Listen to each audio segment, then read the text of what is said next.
open your Bibles with me at Psalm number 60, which we will try to understand for our good and for our blessing. Speaking from my own personal experience, going back quite a number of years, granted, I make the statement that student training for the ministry can at times be rather stupid and irreverent, making fun of things which should be taken seriously.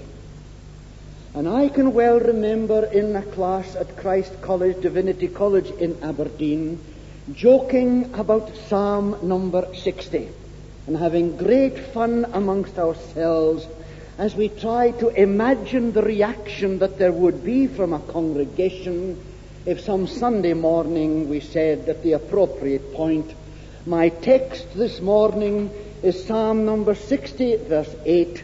Moab is my washpot, over Edom have I cast out my shoe." We were assuming, of course, that some congregation somewhere would have either the wisdom or the folly of calling us to be ministers. But it is stupid to concentrate on a verse like that and on language like that and references like that, which I'm quite sure the people at that time would understand perfectly well, just as we understand in our own context various phrases that we use. For example, we sometimes speak about a hung parliament. Now, there are those from a different culture who might think that that refers to all the members of Parliament being hung, which mightn't be a bad idea. In our own culture here in the city of Glasgow, we speak about the Glasgow Fair holidays, although there isn't a Glasgow Fair anymore, but we know what it means. And we use phrases like, "Oh, well, I wash my hands of the whole thing," but it doesn't mean that we actually wash our hands. And it's exactly the same with this kind of verse here, referring to Moab and to Edom. "Oh," says God, they are totally irrelevant. They are scarcely worth a moment's consideration." And they are referred to in terms of the wash basin, and that was the lowest slave in the house to take the basin of water and wash people's feet. And when the master of the house came home and take off his shoes, he would just throw them at a slave for the slave to... That's what this verse is all about. God is saying these presumptuous, pompous nations, they are nothing. They are quite irrelevant. And they are dismissed. They are devalued. And they are shown to be altogether pathetic and insignificant in face of the sure purposes of God. I don't know, I forgot to check up, maybe Spurgeon, the great preacher of Victorian times, preached on this psalm, and I wouldn't be at all surprised if he preached on that particular verse. And if he did, the theme of his sermon would certainly be that God puts evil in its place. And I find that an immensely comforting thought. But we come to this psalm, which is really important. The heading of the psalm points out, as I indicated to you, that it is for instruction. It is for teaching. And we have to ask, well, if that's the case, what is being taught in this psalm? Well, I think it is clear from verses 1, 2, and 3 of the psalm that David the king and his people and his whole cause had gone through a rather shattering experience. In the work of God, in which they had rejoiced in God's blessing, they suffered, as it were, out of the blue, a tremendous reverse. Everything went wrong. They were shattered. They didn't quite know what to make of it. They had gone through this experience, and they were aware of the fact that God had been in this experience. If you like, God had allowed this to happen, and by this happening, God had shaken them, and they really were shaken. And so we've got to ask the question, what are the dangers? What is the greatest danger in Christian life and service that might possibly lead us, not so much personally, but as a work, into a situation like that, which is manifestly a situation of God's rebuke? What is the greatest danger in Christian life and service? Well, to my mind, it is not the danger of falling into gross moral wrong, although that can happen to some of even the choicest saints, and it happened to David himself shortly after this situation, in his terrible sin in which he murdered a man and stole his wife. And when I speak like that, I find it necessary to say to myself and to say to you the words that Paul spoke in 1 Corinthians chapter 10, verse 12.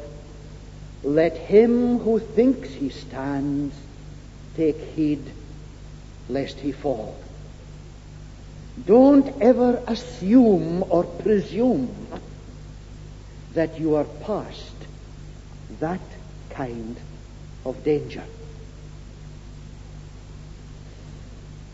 The greatest danger is not falling into gross moral wrong, nor is the greatest danger a desire for popularity and for recognition, although that is one of the main dangers of every person called to be a preacher of the gospel. And this craving for recognition and for praise and popularity is spoken of by our Lord Jesus Christ in the Sermon on the Mount in Matthew chapter 6. Beware of practicing your piety before men in order to be seen by them. Oh, be careful lest you fall into the snare of adopting such an attitude and speaking in such a way and using the kind of language that is hopefully calculated to make people say, oh, isn't he spiritual? In the third epistle of John, written by that altogether lovely man John, he warned some Christians about a man in the congregation called Diotrephes, who loved to have the preeminence. But that's not the greatest danger either, nor is the greatest danger pride, self-congratulation. And that's a terrible snare, especially if God blesses you in your service. There are some people, history testifies to this, who have made shipwreck of their Christian lives because on one occasion, when they spoke on some occasion or at some meeting, it pleased God to bring someone to faith in Jesus Christ. And they thought, oh, God used my preaching to convert a soul. And this has become such a focus of their whole Christian life that from that point onwards they have been of no use to God. Oh, it is a danger, the danger of self-congratulation. And we need to remember Paul's words to the Corinthians. I'm reading from 1 Corinthians chapter 4 at verse 6. I have applied all this, says Paul, to myself and Apollos for your benefit, brethren, that you may learn by us not to go beyond what is written, that none of you may be puffed up in favor of one against another. For who sees anything different in you? What have you that you did not receive as a gift from God? If then you received it, why do you boast as if it were not a gift? I've said it before, I say it again. I often say to myself, the conversions that I'm happiest about are the ones that I really know nothing about. It's God's doing. It's always God's doing. Did we quote last evening at the Bible study, Paul may plant and Apollos water, but it is God who gives the increase. Well, you say, preacher, what is the greatest danger that faces us? Well, I believe from this psalm we are told that the greatest danger is spiritual complacency. Now, I agree that there is a real element of spiritual pride in that. What do we mean by spiritual complacency? Something like this.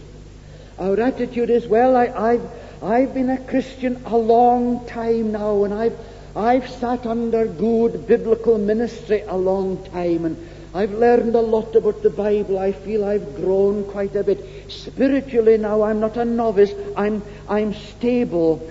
I suppose I'm getting into the category of being one of the senior or more long-standing Christians involved in the work. I feel now that I've learned and I'm able to cope with whatever comes. But do you not see that there is an assumption there? An assumption that because God has been with you in the past and blessed you in your service in the past up until now, you assume that it will always be so. That's spiritual complacency.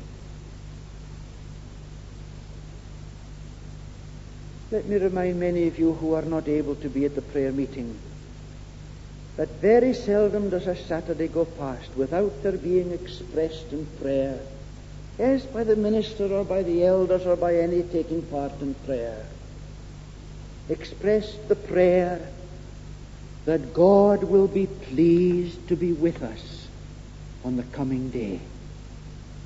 We don't assume that he will be here. We're not suggesting that he's fickle and that he changes and sometimes he's here and sometimes he's not. But we do not want to presume upon God. And we ask him, we beseech him, that inasmuch as he has been pleased to be with us on previous Sundays, so he'll be with us again. We prayed before the service tonight, before we came into church, that as God had been with us this morning to bless us, so please would he be with us tonight. There is a tremendous danger in spiritual complacency.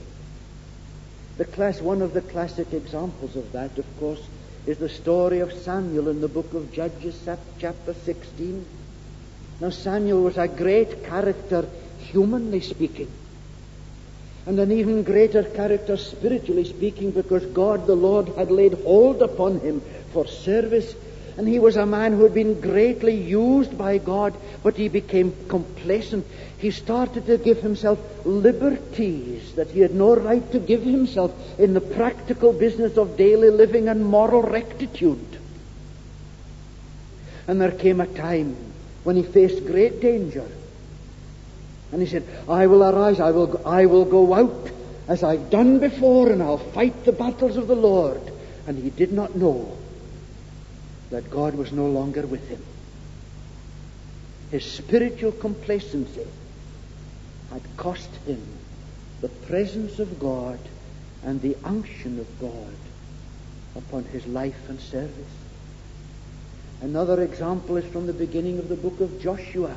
Remember, they crossed the Jordan, the command of God, and in obedience to the command of God they circled the city of Jericho, and the walls of Jericho came tumbling down and they conquered. Oh, it was great. Oh, let's go on to the next stage. And on they went to the next stage. But we are told in Scripture, it's in Joshua chapter 7 verse 1, but the children of Israel broke faith with God.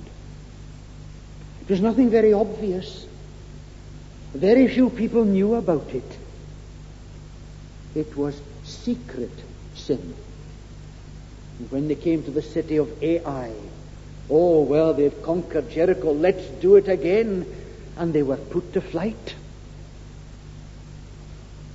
Like Samson, they were guilty of spiritual complacency. They presumed upon God.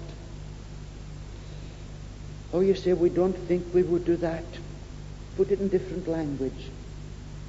They took God for granted. Yes, that comes home, doesn't it? But taking God for granted is a contradiction of faith and obedience. And if this spiritual complacency is left to develop and to establish itself, then it would undermine the whole future of the work of God. And so God shook David. He was taking it all in his stride. Hadn't God blessed him? Hadn't God given him significant victories? Didn't God recognize the authenticity of his faith and his service? But he was taking it for granted. He was assuming. He was presuming. There was spiritual complacency, and God shook David, and God shook Israel. God shook the work of God with defeat and with failure. Now, we've got to be careful here, because we mustn't assume that every failure has to be interpreted in terms of God's rebuke. And we're talking here, as we indicated earlier, not so much on a personal level, but in relation to the work of God. And so in relation to the work of God, we remind ourselves that the situation is that of David's campaigns as God's man fighting the battles of the Lord. And remember, earlier on we read on one Sunday evening from the Old Testament Scriptures how the people rejoiced, and they said, Saul has slain his thousands and David his 10,000s. I think David was aware of that, and he began to feel that he was better than others. He was a success. So was his leadership, and so was his work, because under the leadership, the kingship of David, the whole kingdom was being subdued and was being forged into a nation that would be the instrument of God for generations to come. If, as I indicated, 2 Samuel chapter 8 and these other chapters describe the situation, David made a name for himself. It says that in the chapter. David reigned and David administered justice. And that's in the chapter, 2 Samuel chapter 8. But David, we are told in that same chapter, 2 Samuel chapter 8, David also made enemies. And Derek Kidner, in his commentary on the psalm, says that one thing that this psalm and the background of it teaches us or reminds us is this. It reminds us of the resilience of David's neighbors. And that is a reminder to us that if we are to be engaged in fighting God's battles, then just as with David's experience, so it will be with ours, that peoples and powers and interests will unite together to fight against the work of God. And I've no doubt at all that in our own day and generation, and I keep close watch in the various realms of what we call the media, and there is a coming together, very subtly, of anti-Christ and anti-Christian and anti-gospel and anti-evangelical influences. And this is how it was with David. I was quite disturbed to realize that in 2 Samuel chapters 8, 9, and 10, I was reading all about David's victories. Yes, there were reverses, but there was repentance and restoration and victories. 2 Samuel chapters 8, 9, and 10, victories, successes, advances. Then 2 Samuel chapter 11, David's great fall. The story of Uriah and Bathsheba. And it happened because of spiritual complacency. He was just so sure that he was spiritually secure that he forgot to watch and pray lest he entered into temptation. I've said it before, I say it again. The wise words of the Salvation Army officer. Sometimes we have temptation, but no opportunity. Sometimes we have opportunity, but no temptation. But God help us if we have temptation and opportunity at the same time. I nearly said young people. I better include older people as well.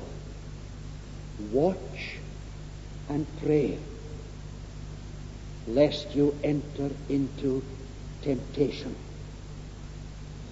Guard your soul, lest this dread infliction or dead disease inflicts you of spiritual complacency. The lesson, as I say in this psalm, is not individual. It has to do with the nation. It has to do with the work of God. Things were going well. I can imagine, in a sense, though the words were not yet Spirit-given in a strict sense, I can imagine David and his companions saying, if God be for us, who can be against us? But while the victories were being won in the north of the nation, and they were rejoicing in these victories, in the south, Edom attacked, launched its powers against the work of God and against the people of God, and ravaged them both. And the enemy won a great victory, even though it was a temporary victory. It shook David and his kingdom,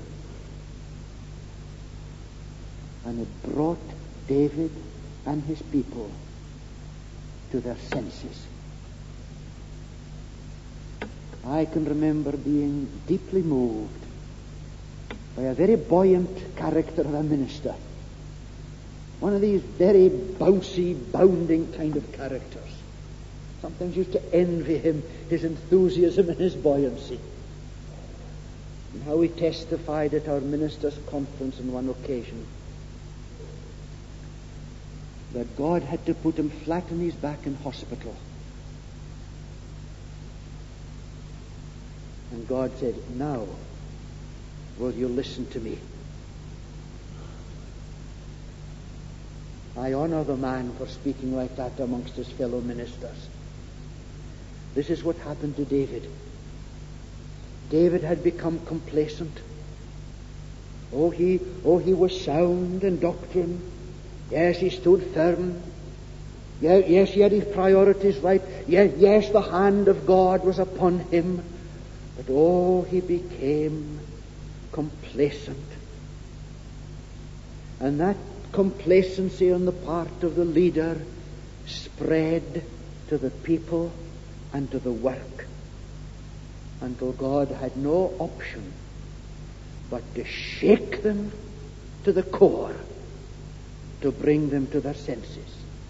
And so in the first 4 verses of the psalm, we are told of disaster at the hand of God. O God, thou hast rejected us, broken our defenses. Thou hast been angry. O restore us. Thou hast made the land to quake. Thou hast rent it open. O repair its breaches, for it taught. Thou, oh, says David, God, this is your doing. This is not an accident. This is not just a failure in military communication between the various sections of the army. This is God's doing. And David was quite clear that it was God's doing. And David became very, very clear that what God had done was a rebuke to his self-confidence. And there is a possibility, and I can't be too sure about this, there is a possibility that David and his men in their service for God had simply rushed on in their own success, carried along by their own enthusiasm. But that doesn't necessarily lead you in the will of God. You can be very enthusiastic about all that you're thinking and all that you're planning to do. It may not be God's will. And if it's not, you're heading for disaster. And it could be here, I believe it was here, that a succession of victories and many, many indication of God's blessing upon their lives and upon the work caused them just to career on, carried along by their own impetus. And when that happens, you see, they and we reach the stage that we're too busy to listen to God. And David realized it must have been an awful shock to him. I think ministers can understand this. David realized that what he had worked for at great cost over many years was in danger of being demolished completely. And when we come to verse 4, thou hast set up a banner for those who fear thee, to rally to it from the bow. As I said, I don't know if this is God setting up a banner for the people to gather to in order to retreat completely from the field of battle, or whether it was God setting up a banner to rally the remnant of faith who were still willing and able to listen to what God was saying, so that they might find hope again for the future. And so verses 1 to 4, disaster at the hand of God. You know, God takes us seriously. He wants us to be right. He wants us to be usable.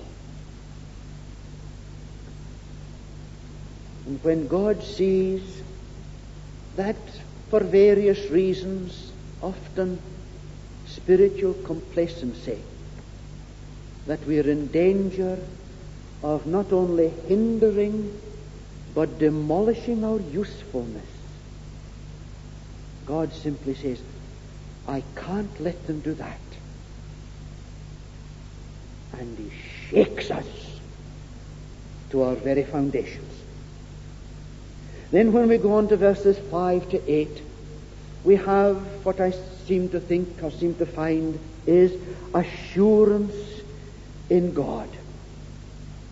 I love that word. I've got it underlined in red biro in my Bible. That thy beloved.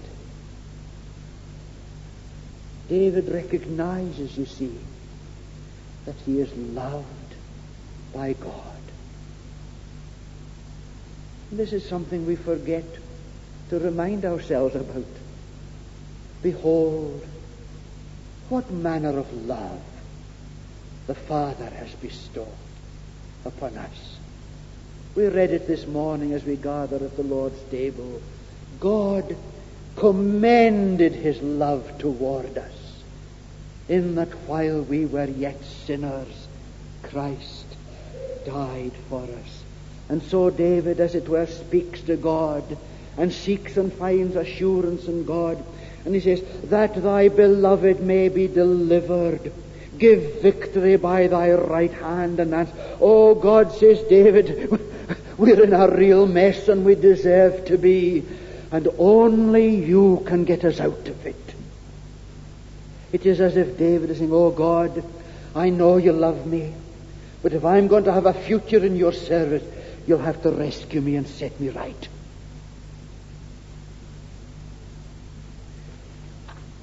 If you look back to the very first verse of the psalm, David says, O God, thou hast rejected us. In verse 5 he says, but O God, you still love us. And it's amazing really to think that once given God's love, God never withdraws that love. No matter how deeply he's grieved with us, no matter how deeply his heart is hurt by our attitude, no matter how much he is disappointed with us, his love remains. I was reading late afternoon today in the prophecy of Micah chapter 6. Don't think we take time to read it. It's where God is speaking to his people and he says, oh my people, what have I done? Wherein have I failed you, that you treat me as if I was nothing? There was in their hearts, you see, no response to the love with which God had loved them. Could God be saying that to any of us tonight? Saying to us, my dear child, I've loved you, and I've blessed you, and I've cared for you, but I don't seem to matter to you anymore. Have I failed you? That you're so reluctant to give me of the spontaneity of your love and the commitment of your service? Makes me think of that verse that we studied on Sunday evenings in the book of Revelation, where God said to a certain church, oh, I have this against you. You have left the love that you had at the first. Oh, there are so many references. I don't know that I really want to read them all. This is what I've been reading. In Deuteronomy chapter 32 at verse 9. The Lord's portion is his people. In a sense, what does God get out of all his marvelous grace and redemption? He gets you and me. So it's say in Aberdeen, it's a hearty bargain. The Lord's portion is his people. This is what God gets. You and me. Jacob, his allotted heritage. He found him in a desert land, in the howling waste of the wilderness. He encircled him, he cared for him, he kept him as the apple of his eye, like an eagle that stirs up its nest, that flutters over its young, spreading out its wings, catching them, bearing them on its pinions. Oh, how often has God, when you've really felt you are coming a cropper, how often has God just swooped, as it were, under you in his grace and kept you and lifted you up again. The Lord alone did lead him, and there was no foreign god with him. He made him ride in the high places of the earth. He ate the produce of the field. He made him suck honey out of the rock and oil out of the flint. Oh, says the book of Deuteronomy, how God blessed his people. And in a sense here in our psalm, in these verses 5, 6, 7, and 8, David is beginning to remember this. Oh, God has done so much for them. And he's recalling all that God has done. And I think David and the people begin to cry to God, oh, give us victory. God, deliver us. Oh, God, take us back again. And I wonder if there are folk who should be saying that here in church tonight, knowing that you haven't walked with God as once you did, knowing you haven't loved him as once you did, knowing that you haven't served him, knowing that you've wandered. Oh, God, take me back. I had to turn up my concordance to find the reference, and I realized I was looking for it in all the wrong places. And I eventually found it in Psalm 85, verse 5. Wilt thou be angry with us forever? Wilt thou not revive us again, that thy people may rejoice in thee? Oh, that's what David's saying. Shaken. Oh, yes, and I can feel how shaken he was.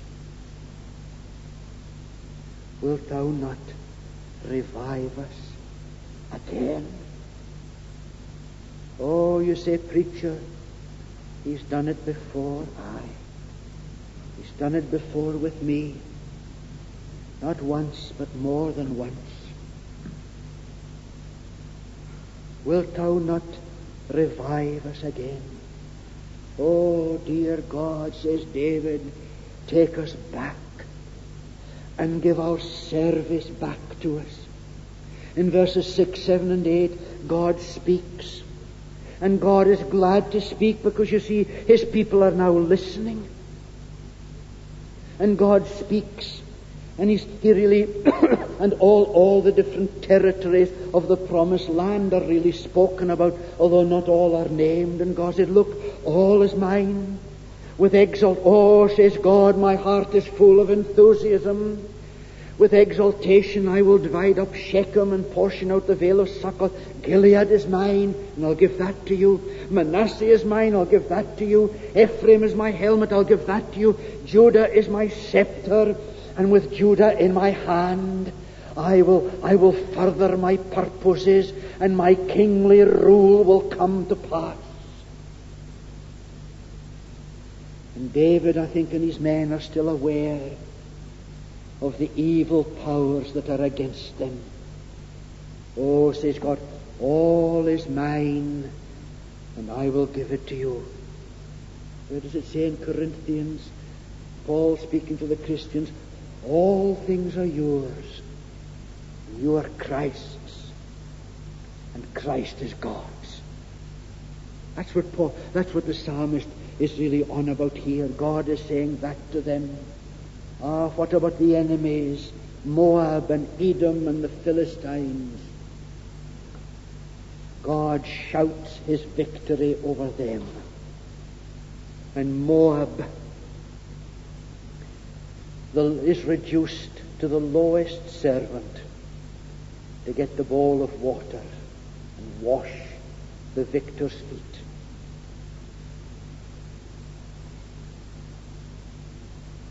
And Edom, well, we said it earlier, the lowly, perhaps frightened, devalued slave, and the master comes home, takes off his shoes and casts them to the slave.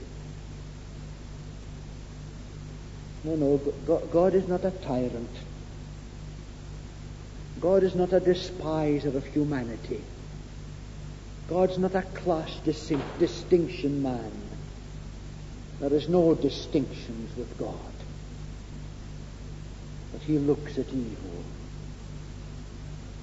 Puny, pathetic, irrelevant, displaced evil under the sovereign control of God to serve his purposes. God shouts his victory over evil, reduces evil to its rightful place, a low, menial servant, because all is God's and victory is God's, and God gives the victory to his people, and they stand in that victory by the obedience of faith. And in the last few verses, 9, 10, 11, and 12, there is new hope. It's almost as if God was saying, yes, you look at the verses 9, 10, 11, and 12. It looks as if David the psalmist is saying, Lord, you gave us up. You left us to our own devices, and you were right to do so. We've been shaken. We've been humbled. We've learned our lesson. We no longer trust in ourselves. Take us back. Do you know these words in Isaiah chapter 54 at verse 7, where God says, for a brief moment I forsook you, but with great compassion I will gather you. In overflowing wrath for a moment I hid my face from you, but with everlasting love I will have compassion on you, says the Lord, your Redeemer. And when David says, oh God, will you take us back? It's the story of the prodigal again, and the father who runs, and the dirty, disheveled failure of a prodigal finds himself enveloped in forgiving, restoring love. Back to the family, back to the place of honor, and back to the place of service. And I would end this series of studies in the Psalms by saying this. If we see to it that we are right with God, there is no limit to our usefulness. But there is an enemy. And remember that when Jesus said, watch and pray, lest you enter into temptation, he didn't say that to his disciples at a time of their backsliding. He said it to them at one of the most significant points of their whole Christian life and service. Because you see, they stood on the threshold of the future. Watch and pray, lest you enter into temptation. Remember this, that God values you and his plans for your service so highly that if he thinks that they are to be hindered or demolished, he is prepared to shake you and me as he shook David to bring us back to himself and to go forward into service. I can think of no better hymn with which to finish this evening and to finish this series of services, and let alone to finish this sermon, than the hymn number 534. Soldiers of Christ, arise and put your armor on, strong in the strength which God supplies through his eternal Son. Hymn number 534.